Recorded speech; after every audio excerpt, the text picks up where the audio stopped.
مشہور cartoon series Simpson جو کہ مستقبل کے واقعات دکھانے کے حوالے سے اپنی پریڈکشن کے درست ثابت ہونے کے حوالے سے مشہور ہیں، ان کی ایک اور پیشن گوئی حقیقت بن گئی ہے۔ دی سمپسنز کی 2006 میں نشر کی گئی ایک ایپیسوڈ میں ٹائٹینک آبدوز کے لاپتہ ہونے کی پیشن گوئی کی گئی ہے، یعنی جیسا یہ واقعہ ہوا ہے ایگزیکٹ اسی طرح کا ایک واقعہ اس میں دکھایا گیا ہے،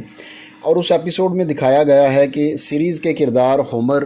سمپسن کے والد میسن فیر بینکس، جو کہ سمندر سے کھوئے ہوئے خزانے کو بچانے میں مہارت رکھتے ہیں، اپنی مہم شروع ہونے سے پہلے ایک تقریر کرتے ہیں۔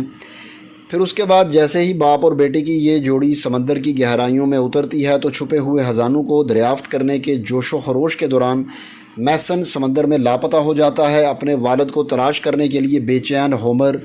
آکسیجن کی سپلائی کم ہونے پر گھبرانا شروع کر دیتا ہے، اور اس خوفناک منظر کا اختتام ہومر کی ہوش کھونے پر ہوتا ہے۔ آج سے تقریباً کوئی 17 سال پہلے دی سمپسنز کی 2006 میں نشر ہونے والی قسط میں دکھائے گئے یہ مناظر حال ہی میں ٹائٹینک آبدوز کے ساتھ بحری اوقیانوس میں پیش آنے والے حادثے سے ایک غیر معمولی مشابہت رکھتے ہیں۔ یاد رہے کہ 1989 میں 1989 میں پیش کی جانے والی دی سمپسنز کارٹون سیریز کو بہت ہی مشہور اینیمیٹڈ کامیڈی سیریز سمجھا جاتا ہے۔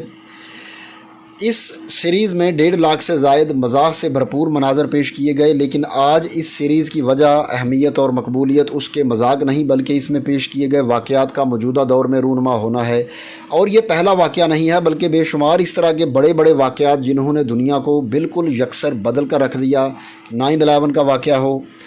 اس کے علاوہ کرونا وائرس کا واقعہ، اس کے علاوہ بھی بہت سارے واقعات ہیں، وہ تمام واقعات کی پیشن گوئی کسی حد تک اس میں موجود تھی۔ دی سمپسنز کی ایک ایپیسوڈ میں کرونا وائرس سے پیدا ہونے والی صورتحال سے ملتی جلتی کیفیت بھی پیش کی گئی تھی، جبکہ 1996 میں دی سمپسنز کی ایک قسط میں کیپٹل ہل کی عمارت پر دھاوا بولنے کا منظر پیش کیا گیا تھا۔ اس کے علاوہ ملکہ برطانیہ الزبتھ دوم کی موت کی تاریخ کے حوالے سے بھی پیشن گوئی کی گئی تھی۔ اب آپ ہمیں اس ویڈیو کے کمنٹ سیکشن میں یہ بتائیں گے کہ آپ کو کیا لگتا ہے، یہ سمپسن کی جو پیشن گوئیاں ہیں یہ واقعی درست ثابت ہو رہی ہیں یا یہ محض اتفاق ہے؟